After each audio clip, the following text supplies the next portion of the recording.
I think zoos are more important than ever, to be quite honest. It's our number one responsibility that the animals who live in the zoo, because they live here 24/7, that the animals who live in the zoo have a happy and fulfilling life. That's our ultimate responsibility, I think. We're storytellers as human beings. We are not fact collectors. So people think they've got to tell people all these facts and somehow that will change how they see the world. No, they just get very bamboozled. It's like because there's nothing connecting the facts. So it has to be about story and has to be story-led. We are not the only sentient being on the planet. These animals are living their lives. They're living it authentically. They're comfortable in their own skin. We should be sharing the planet with them.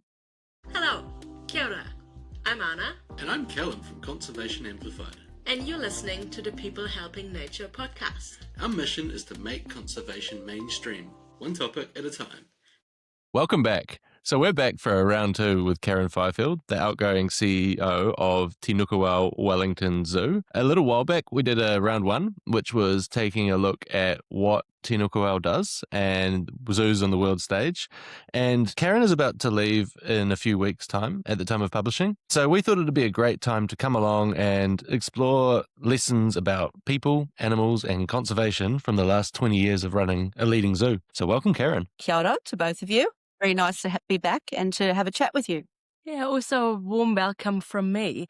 Just to set the scene, Karen, can you please give us a brief overview of your involvement in the zoo space? Gosh, 35 years, Anna. 35 years I've worked in the zoo space, and I came into zoos as an educator at Taronga Conservation Society Australia, and I worked there across the two zoos in New South Wales for 10 years. And then I went to Zoos Victoria as Director of Discovery and Learning for the then three zoos. There's now 4 zoos there, but there were 3 at my time in Zoos Victoria. And then I came here as Chief Executive in 2006. But also I've been the President of our regional association, the Zoo and Aquarium Association Australasia, and also the President of the World Association of Zoos and Aquariums.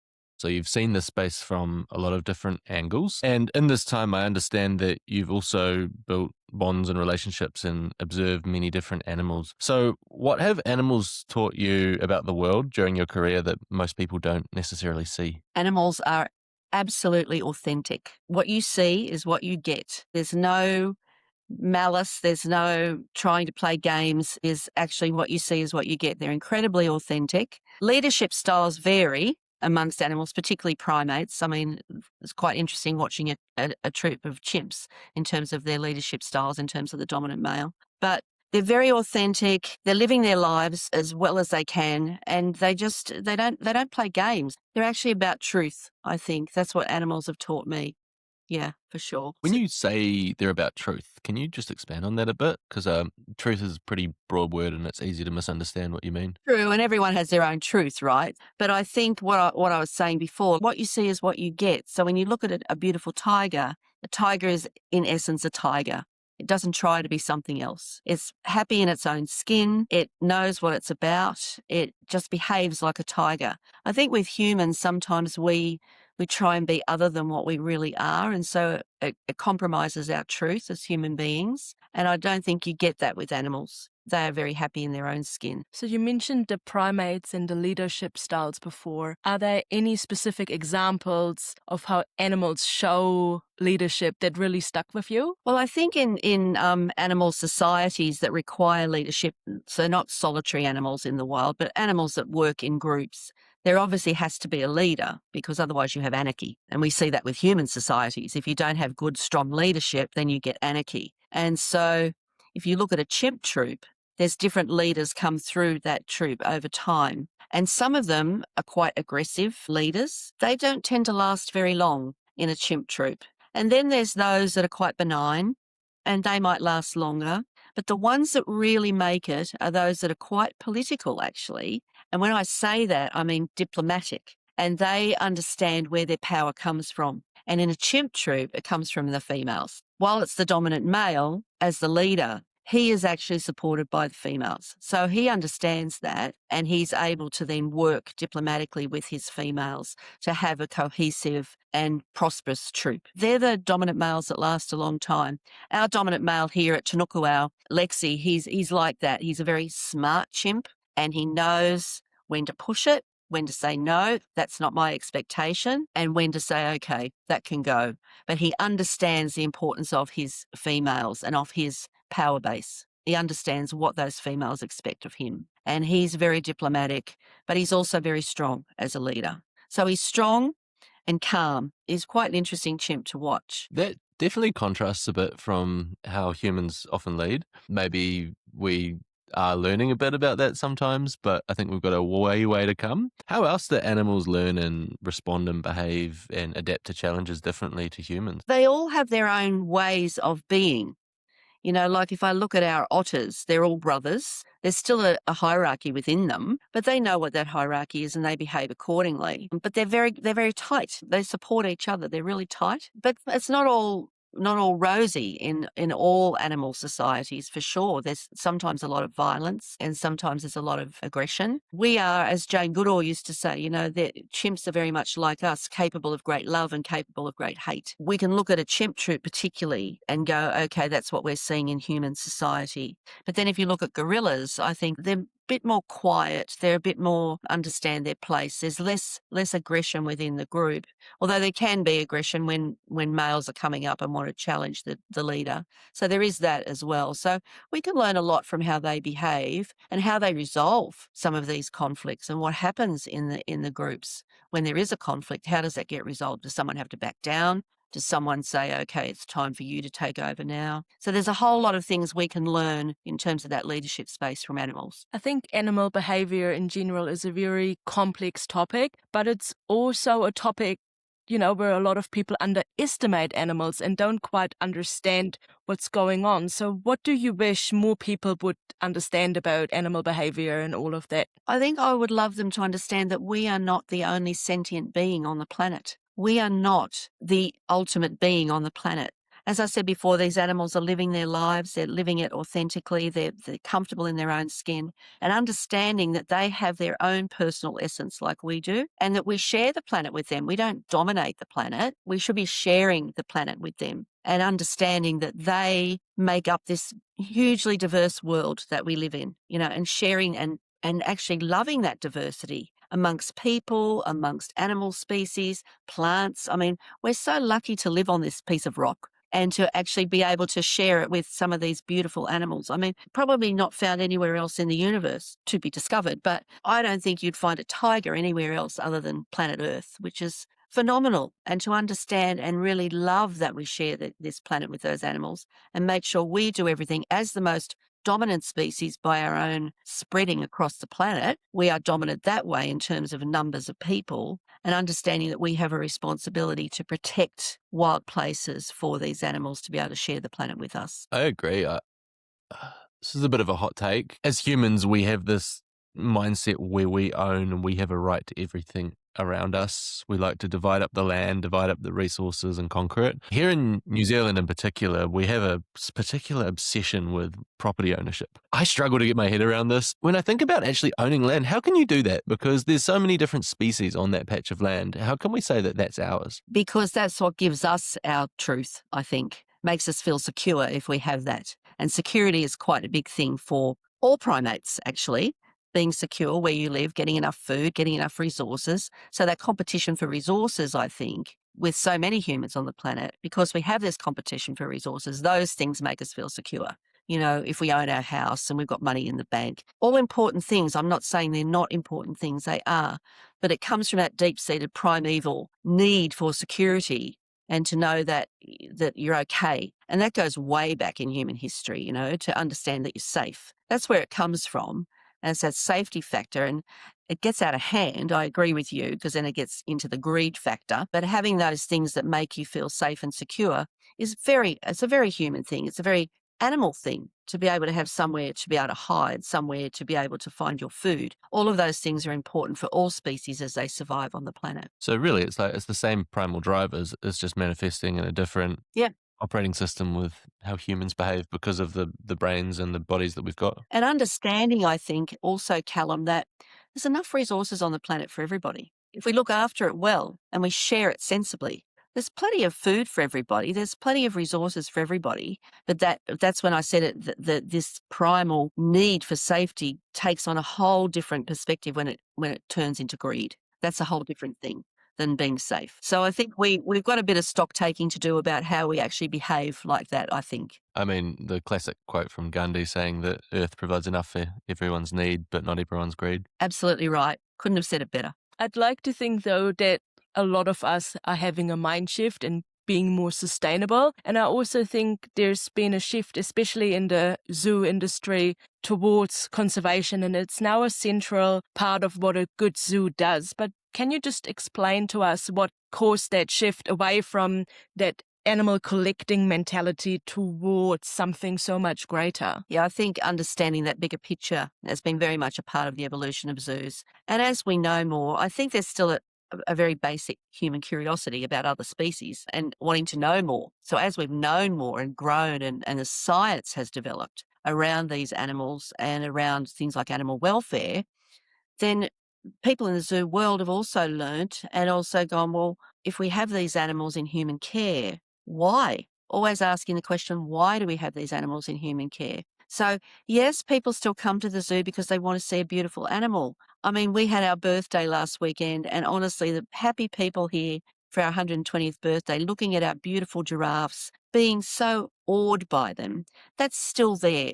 But I think the work of the zoo is now much more complicated in terms of, okay, if the animals are in human care with us, how do we then make sure that we're walking the talk around sustainability, around conservation for species in the wild? How do those two things come together as the two sides of the one coin?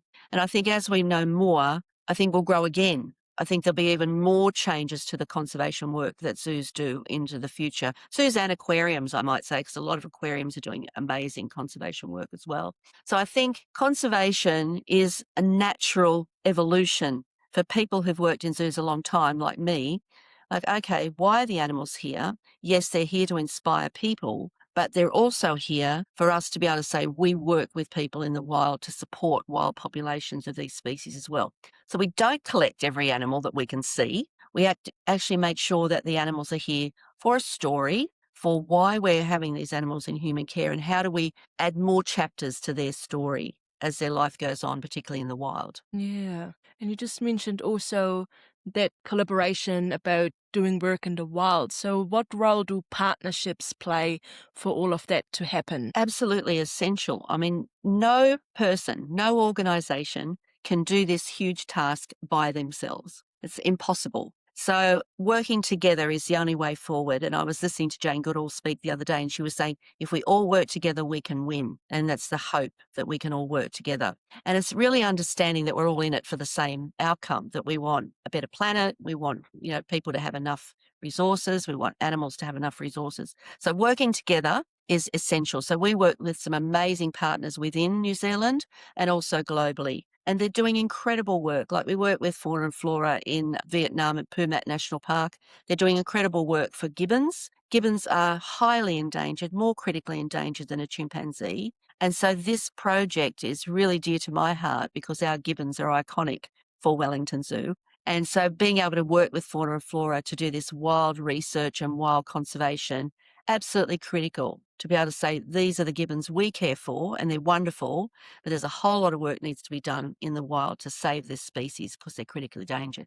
That's so important. And I think just like the zoo can't have that larger level of impact without partnerships, the partners on the ground also can't have that level of impact without the support of the zoos. And that's what, we've just signed our next MOU with Fauna and Flora actually for the next few years. And that's exactly what they're saying. Like we need to work together. We work with incredible partners around the world, like Wildcats Conservation for our tigers and our lions. There's people doing amazing work out there.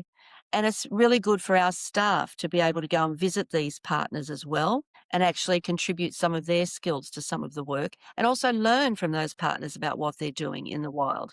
So it's a real win-win in terms of those partnerships because those partnerships do what we all want. They make the planet better. So it's almost like an iceberg. Like what you Yep. see is the zoo, the animals on display is just the tip of the iceberg, and there's all these layers beneath the water that you don't see unless you start digging deep into it. And I think we're getting better at telling those stories about the things that we do. I mean, it's no longer that you would go to a good zoo and just have a species sign. There's a lot more work goes into how we actually tell the stories of the work we're doing, how we actually get people to engage with that work, but also to give people the tools that they can have in their own day-to-day life that can actually help the work as well. So, for example, with our otters, we just did a refurbishment of our habitat, and the messaging around that is about social media. So think before you like. You will see lots of cute little clips of otters in all sorts of weird and wonderful situations. Don't like those things because the otters do not have good welfare in those situations. So we're moving towards say, you can do this, everyone can do this, just don't like those things on Instagram. So thinking about what's the messaging, what's the story behind having those animals in human care and on visitor view. And I think like building that connection between visitors, so humans and the animal that they wouldn't get to see for otherwise is so important, especially if it's animals that are endangered but not in the country where the zoo is. For example, you give an example, and I'm sure we'll talk about that later on a little bit more, but I just want to spotlight your ectotherm facility that we were privileged to visit a few weeks ago, which was amazing. And it's a really good example of conservation happening in zoos off display. Can you just explain a little bit more about that? So our ectotherm facility is called Te Iti, so the small haven, and it's where we have our work with Department of Conservation and with other partners around some of our reptile species in Aotearoa. And it's really a very special place. And the reason it's not on visitor view is because the animals require specialised environments. So this facility is set up to provide those environments for the animals that we probably couldn't do on visitor view. Also, the reason they're not on visitor view is because of the science involved in how we're actually working with the Whitaker skinks and more recently with Tiano's speckled skinks. So these animals require a lot of data collection, and we need to understand what's happening with those animals because we don't know much about the lives of these animals in the wild. So to be able to have these animals in specialised habitats, be able to video them 24/7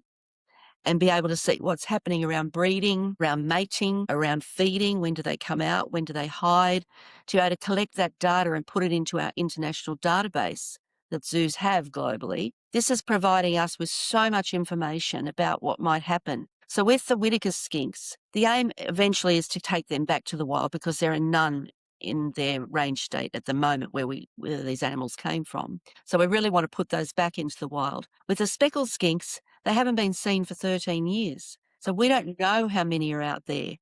Department of Conservation have found these animals, brought them to Te Nukuao. And so for us to understand their ecology, their behaviours, all of these things, really helps what we need to do in the wild to protect them if there's more out there. And if there's none out there, what do we do around breeding for releasing more and restoring the population? So there's a lot of intensive husbandry, a lot of intensive science work that goes on behind the scenes. We've been very good at Te Nukuao about bringing most of our things out on visitor view, like our hospital. But for these particular animals, the way it's got to be set up around, as I said, these specialist environments, specialist research, specialist science, we can talk about them with our visitors, like we do with our green geckos. They're out on visitor view. We have them in Te Iti as well. So we can tell those stories to our visitors, but the animals have to be, particularly when their populations are so fragile, really have to be in these specialist environments so to make sure that they're okay. Yeah, and Joel, who leads your ectotherm facility, was explaining how data deficiency is a really big issue with a lot of these really rare and niche species. Like data deficient is a category on the IUCN list, right? Yeah. If you're going to return them to the wild and you don't actually know when they behave, when they're up, if they're always out when your staff are off shift, it makes it really hard to actually do much. Yeah, so 24/7 animal care is what we're talking about. But, we saw speckled skinks giving birth. That's never been seen by anybody because the animal came in gravid. So we were able to actually witness that. No one's ever seen Whitaker skinks breeding or mating. We were able to see that. And they're quite aggressive, I have to say. So It's quite mind-boggling. So being able to see these things and go, okay, that's how the behavior happens. That's why the behavior happens. And for the guys to build that data so that we can analyze it more and more and more and understand what we're dealing with. Yeah, it's really important. There's a big thing standing out to me. I'd like to claim that research like that would be almost near impossible out there in the wild. One, because the animal is so rare, but also it sounds like they're rather, I guess for us, we perceive them as rather elusive animals. Yeah, they are.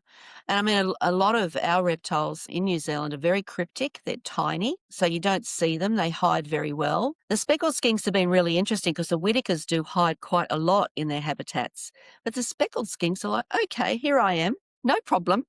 So they've been really quite interesting to see. They're really quite bolshy in a lot of ways. But, there's obviously things happening in their habitat that are threatening to them. So it's good that DOCA found them again, and it's wonderful that we can help in the way that we can in terms of that data development. So there's a lot of experiences you, Karen, must have had over the last few decades running zoos. And I'm really curious to know, what have you learned about the responsibility that zoos have towards animals in your care? Well, animal welfare is my thing. I think animal welfare is really what we need to focus on. There's been so much science in animal welfare over the last 30, 40 years, and the growth of that science has been incredible. And we work with a process called the 5 domains of animal welfare, and that was developed at Massey University by Professor David Mellor and some other people, Professor Nyo Bozele. And they developed the 5 domains as the next iteration beyond the 5 freedoms. And that was really developed for agriculture, but now we use that process across all of the World Association zoos in the world. And really what that does is it looks at not only the physical welfare of the animals or the environment of the animals, but it also measures affective state, so the mental state of the animals. And I think, what we're trying to do is make sure that the animals have positive experiences for the majority of their lives. We know that anyone who's alive, anything that's alive, is not going to have positive experience every day. Like if we have to take an animal to the vet, that might not be a positive experience, right? I know my dogs don't particularly like going to the vet, but we need to understand that they're getting more positive experiences than they are negative over the course of their life. And the 5 domains gives us that ability through that tool to be able to measure that and assess the animals. And we do that with every animal that lives in Te Nukuao. And we actually go through an accreditation process for that through our regional association. So we actually assess the animals in the zoos that belong to that association around what sort of welfare the animals are experiencing for their lives. It's a fantastic tool. And we've done things like with the World Association of Zoos and Aquariums animal welfare goal, that people have to actually meet this goal, and the associations also have to meet the goal. So it really, over the last, or my time in zoos, it's really exploded in terms of what we know about animal welfare, how we work with people like Professor David Mellor and Professor Nyo Bozele, who are animal welfare scientists who understand this, or Professor Sam Ward in the UK. I mean, Sam's just written a fantastic book about, assessing good zoos and around welfare and things like that. So there's all these animal welfare scientists who have this incredible knowledge, and we can use that. And we can say, this is better for the animals. So I think we have it's our number one responsibility that the animals who live in the zoo, because they live here 24/7, that the animals who live in the zoo have a happy and fulfilling life. That's our ultimate responsibility, I think. Yeah, I fully agree. And you mentioned 24/7 care before. Can you elaborate that a little bit more? The ultimate would be, wouldn't it, Anna, that we would be able to assess the animals 24/7. Thing is, we're not here 24/7. The animals are, but we're not. Sometimes we do actually have a 24/7 approach. Like, for example, when our baby giraffe was born, the guys put up cameras, they can assess, they watch them all night so they can see exactly what's happening with that baby. So there's sometimes we do have that, but I think we will, and this is what I'm saying, I think over the next few years there will be big changes around how zoos operate, and I think technology will help us with that and be able to say, okay, we're going to assess these animals 24/7.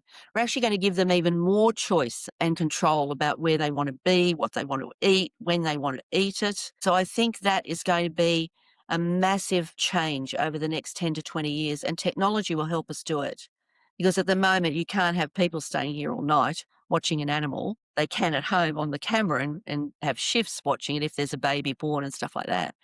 But I think with technology and the way we gather the data and the way we assess the animals, that's going to be a huge change into the future. It's exciting to me. I think it's wonderful. Yeah, and the things we're going to learn, right? Because we have that ability to see what they're up to when eyes are off them. I think that's really cool. And like, there's the technology and the practice, but there's also the intention. And like, I've heard from some people, like, I'd never visit a zoo because those animals are stuck in those cages and they're so unhappy. And I've heard these things, but this kind of bucks the trend. Like, I feel like there's always going to be some kind of bad zoo, or hopefully not always, but there are bad zoos out there, right? But for animals looked after properly in a good zoo, they can have quite a high level of welfare. And Well, we don't use the word cage at Wellington Zoo. We have habitats. And when I came here, my aim in life was to remove every chain link fence I could find because I think they're horrible. I've pretty much done that. Nice. Nice. We've got a few left. But I think that like every profession, and I don't like the word industry because we don't make widgets, but if you say industry, every single one has bad actors. Not every museum is wonderful. Museums, need to decolonise because of the things they've done in the past. But because we've got living things, I think we're under even more scrutiny. And I think that's rightly so. There will be bad actors within the zoo and aquarium profession. And I think those people or those organisations will never, ever be able to be a member of a good regional association or the World Association. They just won't make the grade. They won't be able to deliver on those goals. They won't be able to deliver on animal welfare. They certainly won't be doing conservation. It'll be very much the old model, where people come in and they pay their money to see an animal. That's long gone. So people who are still in that space will not last. And society will say that's not acceptable. And the zoo profession itself will say that's not acceptable. And rightly so, I think. But I always say to people, if you're worried, check out the credentials of the organisation. It's very easy to do. Websites are marvellous things. You can find out a lot of things about that and talk to people. Like most good zoos will have either an animal welfare committee or an animal ethics committee, or they'll work with universities around animal ethics. Good zoos will do that because they understand how precious these animals are and how privileged we are to be able to care for them. Bad zoos won't be involved in things like that. So find out that sort of thing. Try and find out what the zoo's doing. And really, a lot of zoos you can walk around, you can get the feel, yeah. Yeah. I've been to a lot of zoos in my time, let me tell you. And I can tell you when I walk into a zoo whether it's a good place or not. A lot of people ring me and they say, oh, you've been to a lot of zoos. I'm going to this place for a holiday. Should I go to the zoo? And I'll just say yay or nay if I've been there. Just don't go there. It's going to be upsetting. But go to that one. It's awesome. Like if anyone was ever going to Singapore, I'd say go to Singapore Zoo. You must go there. Yeah. So I can't even have zoo envy for Singapore Zoo because they're doing things beyond anybody else at the moment. It's just incredible place. So yeah, I would always be an absolute advocate for good zoos. That Singapore Zoo complex, which includes the River Wonders and other things, is just beyond this world. It's beyond. Yeah. When I think about the experiences I've had in bad zoos and also bad wildlife engagement experiences out in the wild, like two things I've noticed. One is when we've seen concerning practices and we've asked the zookeeper, they've got really defensive, almost like we're threatening them when we're just asking a question, which can be answered with education. And in the wild, like we've had great experiences, but when we've been in places where there's clearly not good animal welfare and we've maybe made a mistake to go there, not understanding because we couldn't find info online, we've been kind of talked to as if we don't know a thing about animals. And when we ask questions, it's like, no, you're wrong. We are right. Yeah. We are locals. Therefore, we know more than you, no matter who you are. I don't want to undermine local knowledge, but there's a gut feel that you get when you're in that situation. And I think trusting your gut's important as well. I've also had the opposite. Like I've been to some places where friends of mine in the zoo profession, especially when I was president, they said, you've got to come and see this place. You've got to talk to the staff. They weren't members, but some of my friends were worried. And what I found with some of them is that the staff are very young. They love the animals that they care for, but they're not being guided by the organisation. They're not being developed by the organisation. They're doing the best they can, but they are not given the tools required or the development required to make the lives of those animals better. And you can tell that some of them feel bad about what's happening, but they just don't have the agency to be able to change it. I feel very sad when I've been in those situations because I'm like, this young keeper loves these animals, but they have no agency to change it. at all. That's been my experience with a lot of those situations. That's really sad, right? Because you have the right person in place, but the wrong, I guess, overarching management or organization to actually make it better for the staff and the animals that live in that facility. Turning that around for good zoos and about your experiences in your career, what have you learned about how to empower people to do the best job possible for the animals that they care for? Well, I'm a big believer that I think people don't come to work to fail. They come to work to succeed and have a good day, right? Particularly when you're working in a profession like ours, it's very heart-based. I always try to say head and heart, everybody, head and heart, because you've got to understand what's happening as well.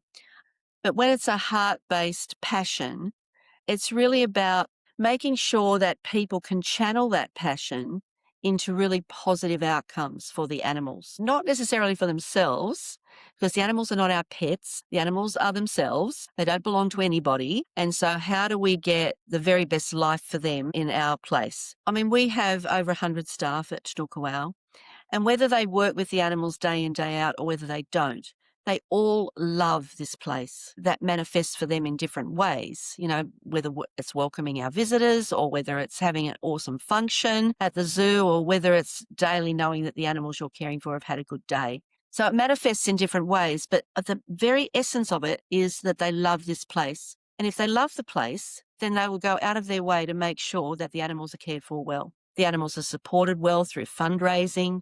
The animals are supported well through donations, all of these things that we can get more resources to make the lives of the animals better. So with my staff, I'm very proud of them, actually. I think they are very interested in their own development, interested in their own learning. They go out of their way to find out more, always thinking. They're always going, we could try that, we could do this differently. And I think just good leadership is about giving people the space to do that. Understanding there's risks sometimes, but is the risk worth it? And there's a whole lot of risk assessments you can do about, what the outcome of a risk might be. But I think being brave enough and bold enough to go, yeah, they can do this. They can try it. I mean, recently we had some of our keepers go up to Hamilton Zoo for a hoof care workshop for the giraffes. They loved it. And it was just incredible to see how excited they were about using these tools to manage the hoofs of the giraffes. And it was so interesting because we had to do a general anaesthetic on our baby giraffe recently, and they were able to put into practice what they'd learned at that workshop. They were so excited to come and tell me, oh, it was so good, we can actually do all that stuff that we learned. So that whole thing about learning and developing and being excited about that, I think that's how you get people motivated with their work. And that they can actually say, I made a difference. How cool is that? That you can say I made a difference. And I'd also like to add, and I was a little bit jealous when we met Joel, that they get conservation leave as well. So it doesn't cut into your personal time. It's actually acknowledged that, hey, what you're doing there will bring positive things back to the zoo. So there's two ways that they can access conservation work. So yes, everybody in the zoo, no matter where they work, can have a week conservation leave to go and work at any conservation organisation of their choice. But then the other way we do it is through our conservation staff grants, and that is they apply for grants to go and work with our conservation partners. So they can go to Nepal or they could go to Madagascar. We've got 2 people going to Madagascar this year. So we work with the partner to see what sort of skills they need, and so then people can apply to go and work with those partners. Are you hiring? Well, I think we are very privileged where we work. We're very privileged and we understand we're privileged, but there's a bigger picture at play here. So actually having our people be able to contribute to that bigger picture. One of our vets and one of our keepers went to Nepal with Red Panda Network, and they were doing things like vaccinating dogs, because it really was important that the dogs are vaccinated to protect the pandas. So you never know what they're going to be doing, but it's actually really cool that they get the opportunity to do it. Yeah, no, that is amazing. Hey, can we just zoom in to the representation and the role of women in the space? Like, how has that changed during your career? Well, I have a very good friend, and she was the very first female zookeeper at Taronga Zoo. Wow. And she became the senior curator at Taronga Zoo. So she was the first one, probably 40 odd years ago. It was a very male dominated profession 40, 50 years ago. over the time I've been in zoos, that has changed enormously. And even if you look at even outside of the zoo profession, but if you look at the veterinary profession, there's many more women now going through the veterinary profession than there were. So I think zoos and aquariums around the world are about 72% female participation, but it doesn't always translate to leadership roles. So the Association of Zoos and Aquariums in the States and our association, the Zoo and Aquarium Association of Australasia, they have put in leadership development programs for people to go through these processes. And what's been amazing with the AZA work is that they're seeing a lot more women and a lot more people of colour going into leadership roles in zoos and aquariums in the States. We are also seeing a lot of women going through this leadership development program through ZAR. So that will enable people to have these leadership development programs, and actually it's quite deliberate action to make sure that we get this translation into leadership roles. Because I think across all of the zoos, I don't know if it's everybody, but certainly our membership zoos, I think it's only about 17% female leadership roles. So I think it doesn't sit right. It should at least be 50% in my mind. People might disagree, but I think there has to be some translation from the participation to the leadership. What impact does having that diversity at the top of the organisation have on innovation and of thinking of how the zoo or the organisation operates and evolves into the future? It's not just about gender. It's also about what's the lens that you look at the world through? Is it through an Indigenous lens? Is it through, a people of colour lens? It's about all of that. It's not just about gender.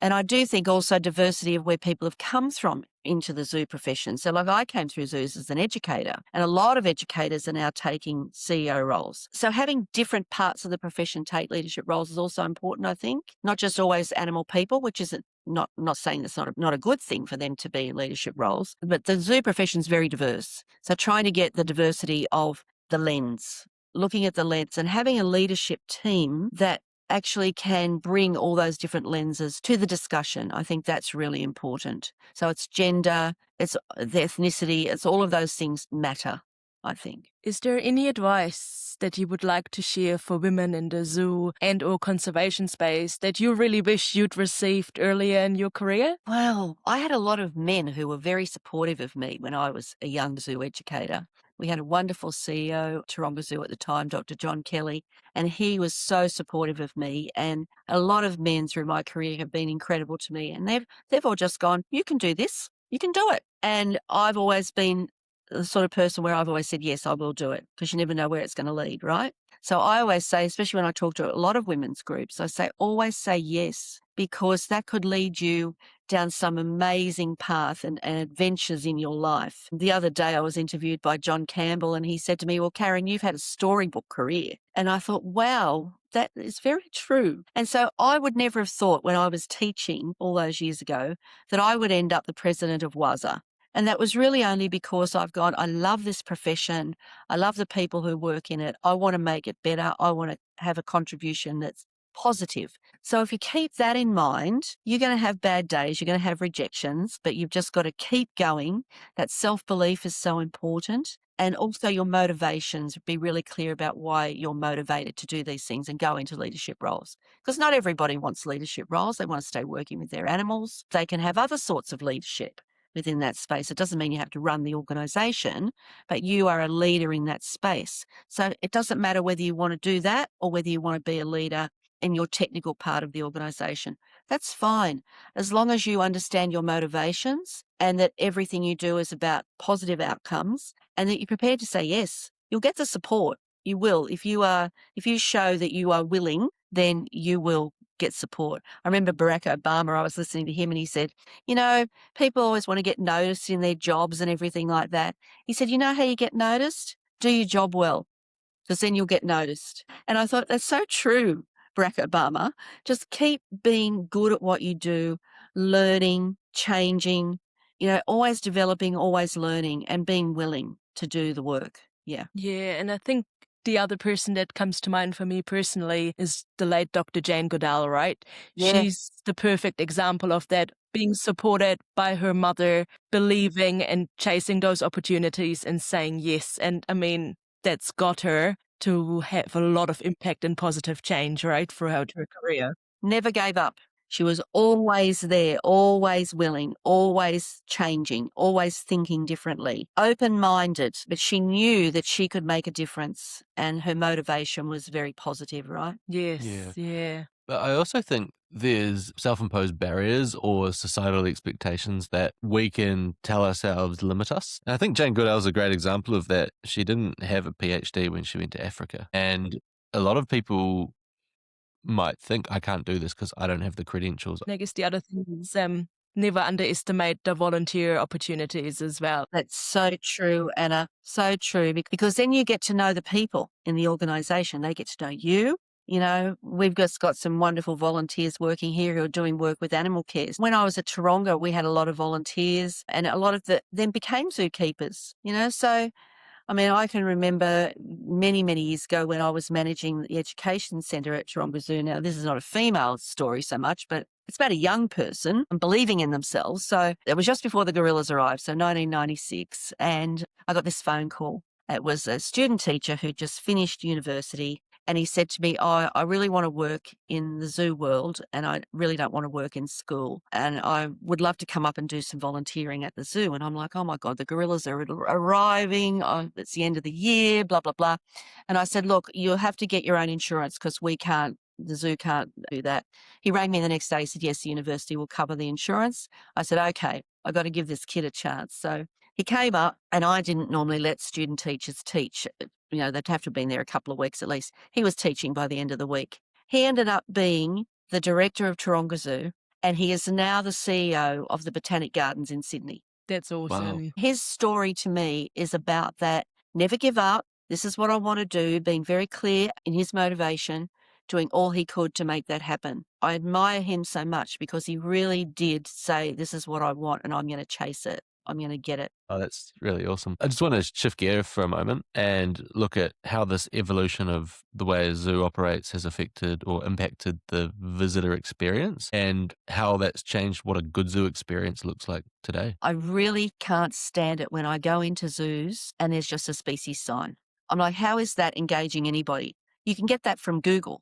You don't need to go to the zoo to get that. So how are you actually bringing the community along with you about how you want people to behave? I think we've moved more. And again, visitor experience is an art and science as well. So I think everyone thinks they've been to school so everyone can write a sign. That's not quite the case. There's an art and science to it and about how you actually engage people to actually motivate them to act in a positive way. So it's really about that behaviour change piece that has become much more important in the zoo world these days. How do we get people to behave differently? That is not by a species sign. That is by understanding their motivation around loving the animals. But then, as I mentioned about the otters, they can make a difference by not liking those terrible otter cafes on social media. Or they can buy FSC timber, and that will protect forests. Most of our animals at Wellington Zoo come from forests. So that's one of our biggest conservation messages. Buy FSC timber. You can do that every day in your life. You don't have to go off to Madagascar. You can go down to Bunnings and make sure that you buy FSC timber. So really it's about thinking, what is the message we want? What is the story that engages people? We're storytellers as human beings. We are not fact collectors. So people think they've got to tell people all these facts and somehow that will change how they see the world. No, they just get very bamboozled. It's like because there's nothing connecting the facts. So it has to be about story and has to be story-led. And that's why I think the number of animals in zoos is changing, because you don't have to have animals squashed into a space to tell a story. In fact, that's a bad story. So telling a good story is understanding how your species planning supports the story that you're trying to tell in your zoo. So thinking about each animal and what's their story, because not every animal in a zoo is endangered. So if you think about our capybara, they're not in danger, but people love them. They're cool. So how can we talk about the forest and how can we talk about environments with the capybara? So when we do a capybara encounter, people get to talk about what happens in the wild for capybara and in their environment in the Amazon. It always has to be story-led. And I guess that's the educator in me, that it's really about telling the story because that's how people learn. We had oral histories long before we had written histories. So that's that story piece. Last weekend on our birthday, I had so many children come up to me and say, "Happy birthday," and starting to sing. And I had one young man tell me how he loved red pandas and he knew where they came from in the wild and he knew where tigers came from. And I'm like, this is it.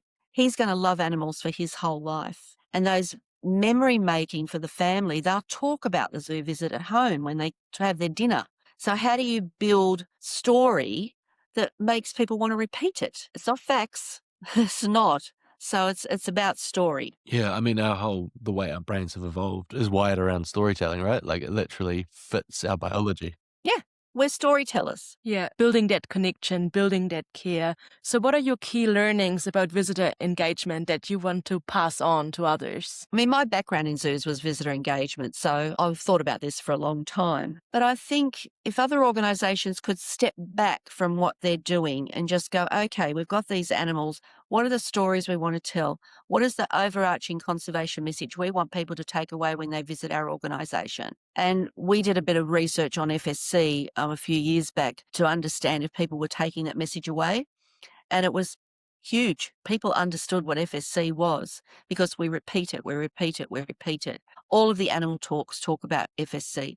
So it's repetitive, which sounds boring, but it's not because there's different contexts for different animals, but it gets reinforced. It's more about reinforcement than repetitive, I suppose. So reinforcing those messages and making those actions that people can take pretty simple. So if everybody took one action, for us, that's 250,000 actions. That's a lot. And if you multiply that across the planet, just think there's over 700 million people visit zoos every year. That's 700 million actions we could get across the planet if everyone took away one action from their zoo or aquarium that they could then implement in their own life. A huge critical mass of change. Power of the individual, right? Compounding. We can all do something. That's a pretty bright future if we can really follow through on that. So what is your outlook on the future of zoos? And yeah, what changes would you like to see? Well, I think zoos are more important than ever, to be quite honest. And I think, some of the work we've talked about this morning about, the skinks and the conservation work and things like that, because zoos are very good at animal husbandry. They're very good at small population management. They're very good at those conservation pieces that can't be done in the wild. So I think that will continue. And I think that's really more and more and more important. And I think within communities, people are looking for leadership around some of that work. I think that zoos play a very critical role in their communities if they can open themselves to the community. Let people in. Let people into the work. It's like when we opened our veterinary hospital to Kohanga. It really brought that veterinary work into the community. We weren't scared to show it. And sometimes animals die in the zoo world. I mean, it's life and death, right? And so we can talk to people about that and we can bring our communities along, opening ourselves to our communities, being more and more and more transparent and being brave and bold. And I think zoos have a really bright future in terms of some of that really good work that they're doing. I agree. And transparency builds trust, right? Yeah. But the other thing I'm curious about, and you touched on it before, is how technology is shaping the way we care for animals and run zoos. What's your outlook on that topic? Well, I think it has to be appropriate use of technology. I remember when I was teaching way back, and we used to teach about appropriate technologies, particularly in countries around the world. And I think if you're going to build data that enables you to do something positive for those animals, I think that's really important. I mean, how cool would it be if the chimps could actually decide what food they were going to eat that day? So, Malika might want a banana, but, Lexi might want an apple. So how cool's that? So instead of them all getting an apple or all getting a banana, they can choose what they want. We could do that with technology. Not now, probably, but into the future we can. Chimps are smart. They can work iPads. They can do all that sort of stuff. So, why not give them that choice? So I think there's going to be incredible change. I think some of the work in zoos will become done by robots. So things like cleaning, that sort of stuff, which will enable our keepers, most of whom have master's degrees or whatever, to be able to do that really good conservation work or the animal welfare work or things like that, or some of the enrichment work that we do in the zoos. So it'll take them away from having to do the cleaning to do really awesome science work. So I can see that being a real change in terms of zookeepers. I think the same with visitor experience. So a lot of that will be automated. People can make their own choices. I remember going to Alcatraz years ago, this bit of a side sort of story. But the way they did it, it was incredible. You all got your own headphones and you experienced that visitor experience in different ways. So everyone was moving differently around that particular site. And I thought, how cool is that? And just imagine being able to do that for people in a zoo. And we sort of do it now by it's organic. So if you want to go to some talk, you go to a different talk. But how cool would it be in terms that you could build your day around technology and around what you wanted to do in terms of the visitor experience, for example? And I just think even things like taking away some of the work, like, AI will help us with a lot of stuff that we can do if AI is used appropriately. Yeah, I think it's exciting. I really do. I'd love to think that we could give access to zoos where there's geographical or financial barriers as well. Someone in a remote area of a developing country has access to a cell phone, and that's only going to get better. Can they virtually experience Wellington Zoo? Exactly. And some of that happened in COVID, because we had to do a lot of stuff online. And so there was access beyond our immediate community. And I think that will happen as well into the future. And that's what I mean. It has to be used well. And I think we still haven't really worked out what we need to do in terms of controlling that or making it good for people instead of a bad outcome. But I think it's a pretty exciting world ahead, I think. But there's also technologies where it blurs the line between reality and science fiction, de-extinction, cloning, and there's some very interesting questions around where we draw the line between innovation and ethics. Do you have any perspectives on that might help inform the conversation? It's such a hard one, isn't it? Because there have been animals that have been cloned already. So Przewalski's horses in San Diego Zoo, for example, they've been cloned. I've seen both of those little horses. So that's really cool. Bringing back extinct species, I'm not sure. The whole world's changed. Where are those animals going to live? You can't put a dinosaur back somewhere because the world's changed. There isn't a habitat for that animal. So why are you bringing that extinct animal back? What are you going to do with it? What's the outcome for that animal? Because it's all very well to have it, but is that animal going to have a good life? So I think that always has to be from the animal's perspective, not our perspective. And can we do that well if the animal is brought back? And does it live alone because it's the only one of its species? I mean, that does not mean good animal welfare to me. So I think we've got to be very careful about why we do these things and what the possible outcomes might be, and really check ourselves in terms of some of those decision making. What about the extinction when it comes to more recently extinct animals, like, say, you get down to the last two of a population? Is that something, I don't know if we've explored that topic yet. I know that's an argument for it. I'm not sure my own opinion on it, to be honest. It's a total ethical dilemma. Like, what were we doing to protect these animals in the first place so they didn't get down to the last two? It's all very well to come in like the hero at the end and, it's the last two, so let's now do this. So really, we would have been better off years ago, before the animal got off the cliff, to be thinking about what we were doing before it went off the cliff, and actually making sure that conservation was making sure these animals were surviving. In some ways, it's a bit lazy. Yeah. I look at vaquita in the Gulf of Mexico. There's 17 left. What were we doing about vaquita years and years ago about making sure those animals could survive in the Gulf of Mexico? It's too late now. But I think you just addressed the core there. It's about acting before it's too late and acknowledging that there are so many species where we're actually getting to that point where we need to act, and maybe considering putting our resources into that. But it is a very, very complex topic, isn't it? It's very complicated because no one wants to be the one that makes the decision about which animal gets the resources and which one doesn't. And that prioritising process is very, very complicated. Department of Conservation are grappling with that all the time, and that's a tough one. Yeah, for sure. But looking forward to the future, what changes would you like to see in how the public perceives zoos and conservation and more broadly? I think for the community to actually respect and love what their zoos are doing, but that can only happen if the zoo meets them halfway and talks to them about what they're doing. People can't get this information by osmosis. There's got to be a deliberate strategy about engaging community and talking about what you're doing and why you're doing it. So zoos also have to drop some of their barriers and go, yep, we're going to trust our community with this. Every time that has happened for me in my career has borne nothing but good results. People, they might not agree with the zoo per se, but they actually agree with the work that we're doing. We've got to be also quite transparent and a little bit humble and a little bit bold as well. And I always say, if you're doing something that you can't be proud of talking about, why are you doing it? Yeah, that's very true. But I think it also really ties back nicely to what we said earlier, right? Like the collaboration between zoos and partners that work with the animals in the wild. I think our community always needs to be part of that big collaboration and cycle as well. Correct. To wrap up, Karen, what have been your highlights throughout your zoo career? Oh, Anna, that's a whole other podcast.